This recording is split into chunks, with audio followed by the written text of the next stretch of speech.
Mr. Nilay. Yes, sir. Can you hear me now? Yes, sir. Yes, sir. So let me offer my best wishes to Nilay Bhatt and all his colleagues in the Doha branch on a very important day for all of us who are the members of a great institute like the Institute of Chartered Accountants of India, as we celebrate 72 years since the institute was officially set up by the Act of Parliament in 1949. And since then, the institute has grown from strength to strength. Numerical strength has gone up, but also the combined strength of mind and brain also has increased as we all came together to address the cerebral challenges that the world is facing today. We all are very proud chartered accountants because the rigorous training challenges that we face on our way to become CAs. But we become very proud members when we look around and see very distinguished members of our profession who have made this profession and taken it to a very high level. Some very eminent people.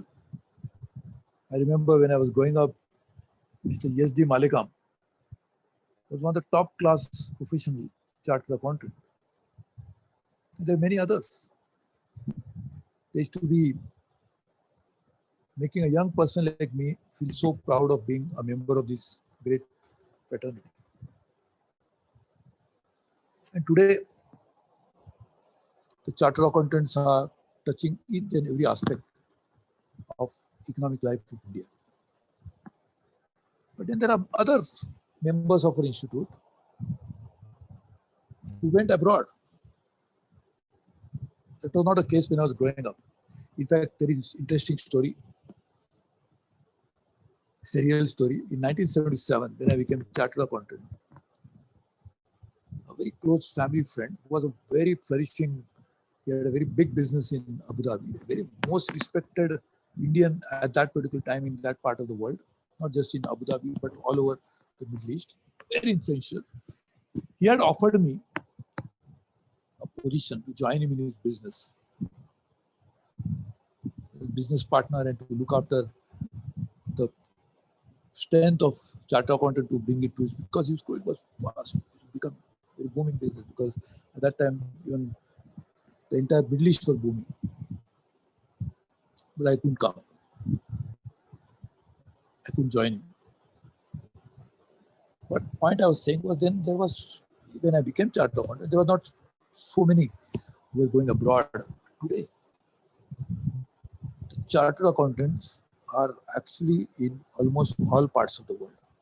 There are, of course, UK chartered accountants. I'm talking about Indian chartered accountants who studied in India and who are now running businesses, not just confining themselves to the traditional areas in which chartered accountants used to work. They're no longer just finance managers or CFOs, or they are no longer just looking after taxation aspect or looking after compliance issues. They are going beyond that and running businesses all over the world. Large businesses, complex businesses. And many of them who went abroad are also in the Middle East of India, Middle East of the world. Like the Gulf, and they are in other countries outside the Gulf. In the Gulf, with the GCC, there are most of the businesses are run by people from India, and many of them are chartered accountants. It's really a proud moment. Let's take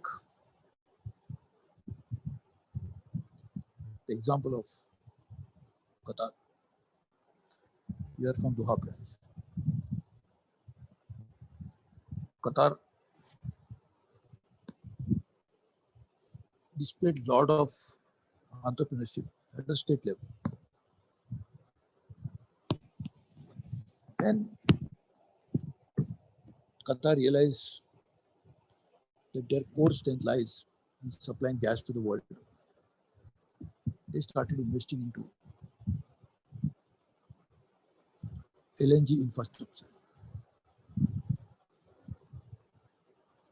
process of gasification, liquefaction, transportation, the kind of terminals you need, the kind of different vessels you need for transporting all of that.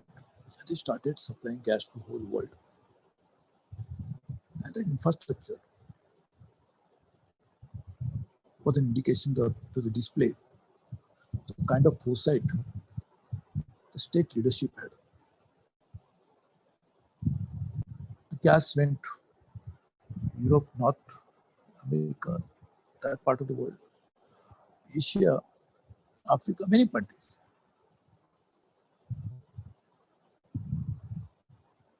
And when that happened, it caused a huge boom. And then you have to invest into infrastructure. They use judiciously, they use the money to develop the infrastructure for the country.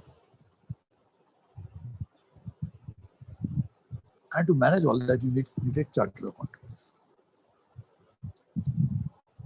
I'm very happy to note that our charter accountants are into banking, into running retail businesses, they're into running manufacturing facilities, they're running the businesses related to managing logistics, hospitality, in many, many areas.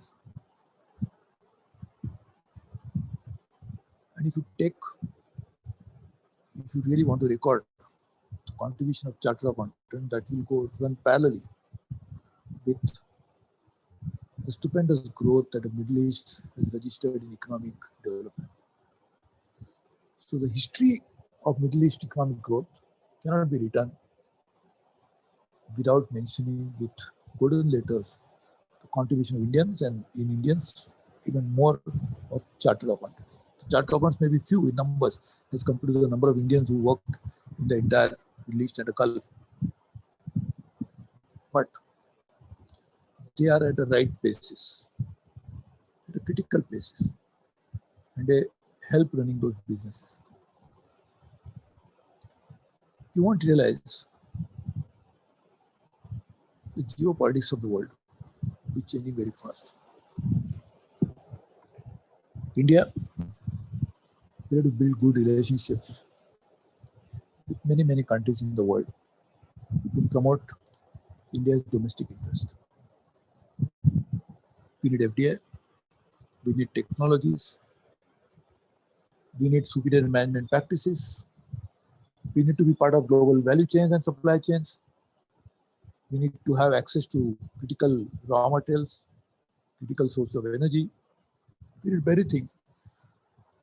And this, to promote these economic priorities of India, unless you work on geopolitics, which influences geoeconomics, you will not be able to further India's cause.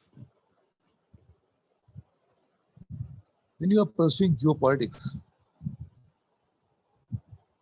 you must keep in mind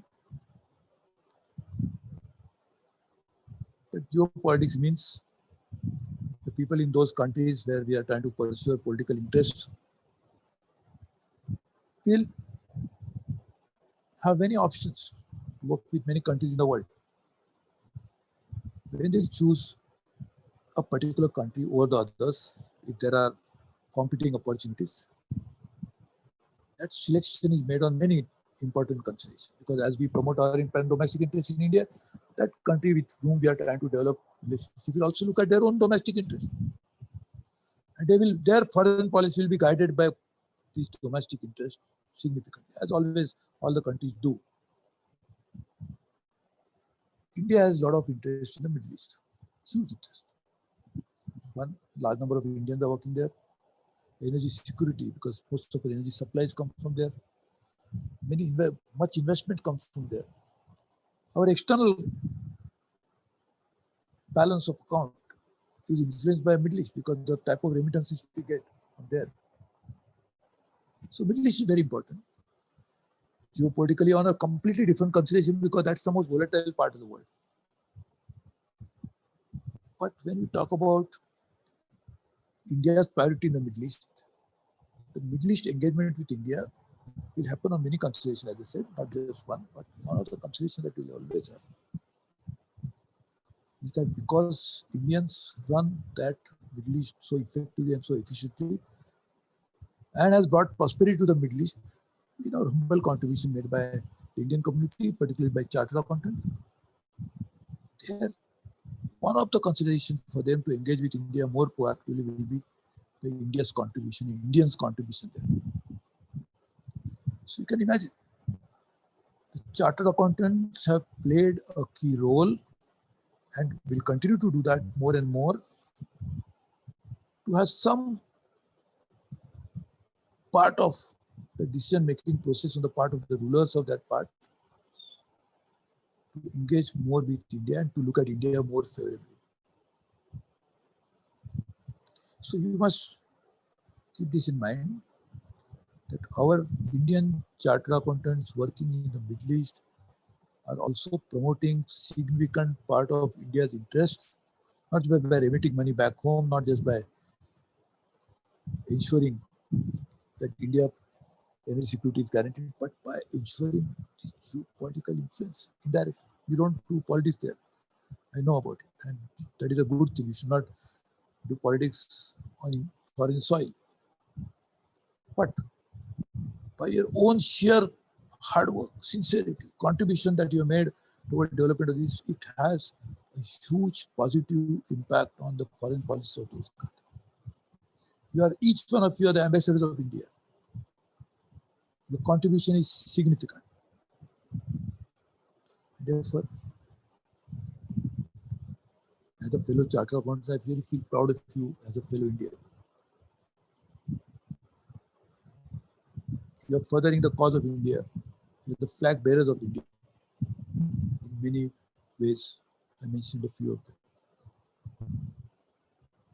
As we go along, you see your role becoming even more important. Now let's take Qatar. We'll be hosting the football, FIFA. The first time FIFA will be held there, but in that part of the world for the first time anyway.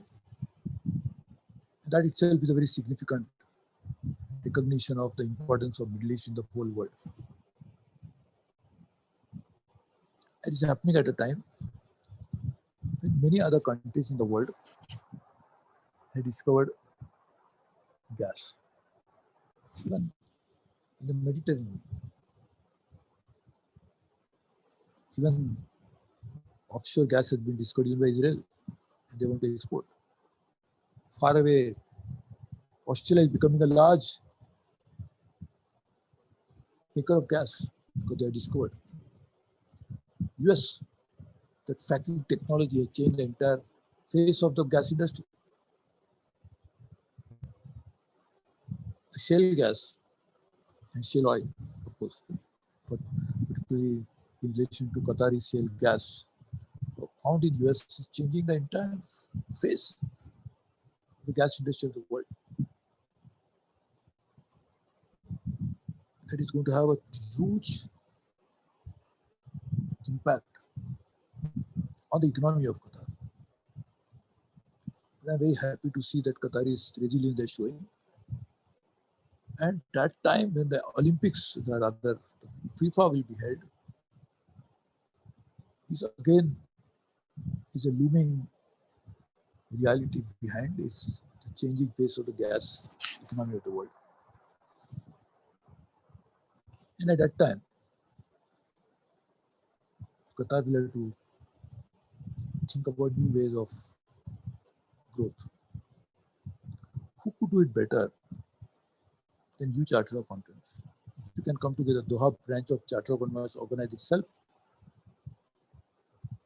and that will be your singular contribution, which even the rulers of the state, the Kingdom of Qatar will realize, but also all the people, the Qataris will realize.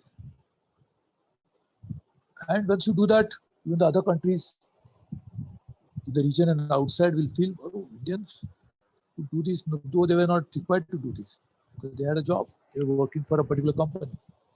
Some of you are in practice, running your professional firms. But you did this collectively as a body of chartered accountants to offer advice, strategic advice as to what Qatar should be doing in the future. that will go beyond the borders of Qatar or the city of Doha. So you should do that. Interestingly,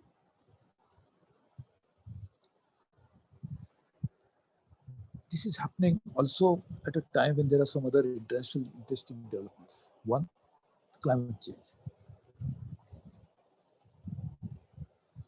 which is now, in my opinion, one of the most important global issues for the world leaders and the world community to deal with. The pandemic has taken our attention a little bit away from that important issue. But as you know, in the next few months, or next few weeks actually, there's going to be the COP26, the body of leaders of climate change community, which is meeting in UK to debate on the next action to be taken on climate change. One of the problem of climate change is the greenhouse gas emission. And one of the cause of greenhouse gas emission is oil and gas. But gas is relatively a cleaner fuel as compared to the oil. Both come from the same family.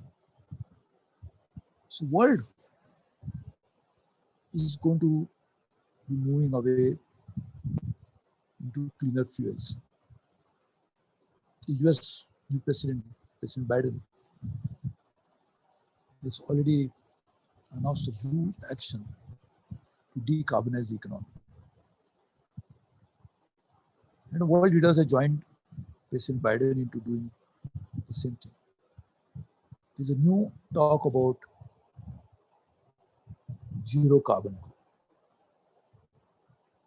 net zero. So countries will not just reduce the pollution, not reduce the emissions, but come out with no emissions at all. It will take some time. The Paris Accord talks about 2050, 2040, there are some targets. Because of that, countries even in the Middle East are moving away from fossil fuel-based economy to diversifying their energy basket. It's a time for you to focus on new business opportunities for your clients if you're in practice, or advise corporates in which you work, influence the boardroom decisions, to keep this at the back of their mind, which will help them in their business, which will also help them to remain relevant, and over a period of time will help them to be doing business even after 2050. I always been extremely proud of my profession as a chartered accountant, but also aware of a key role played by those chartered accountants who risked going out. Actually, that was a risk when not all of you, but some of you went first. The pioneers always face bigger risk in life. So now, if you work together as a group with the ICAI in Delhi and start preparing country strategies, in my opinion, that would be a great aligning of your interest with that of your host country's interest as well as your mother country's interest.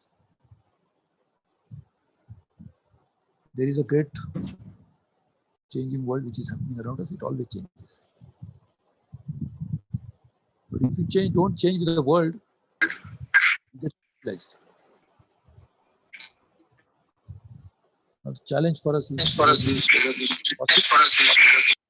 but we should be part of new future that is far more promising than the past. So please work on this. I assure you, my full support to you. When I was on a private visit to Doha some years ago, I had participated in this program. When my dear friend Mr. Sitaraman, who is the CEO for Doha Bank, was also there. And I hope I'll be able to come there soon to meet all of you. And I'll be able to share with you more important insights and perspectives on this issue when I meet you in person. And I want to wish you all the best. Promise you that your friend back home, Suresh Prabhu, who will be always with you for something good for my country, India, but something good for my charter accountants in Doha, in the country where they now live and which provides all of you career options. And in the process, as I said, while you're career, you're actually promoting national interest. So I wish you all the best and we'll continue to work with you. Thank you very much, my friends. Congratulations.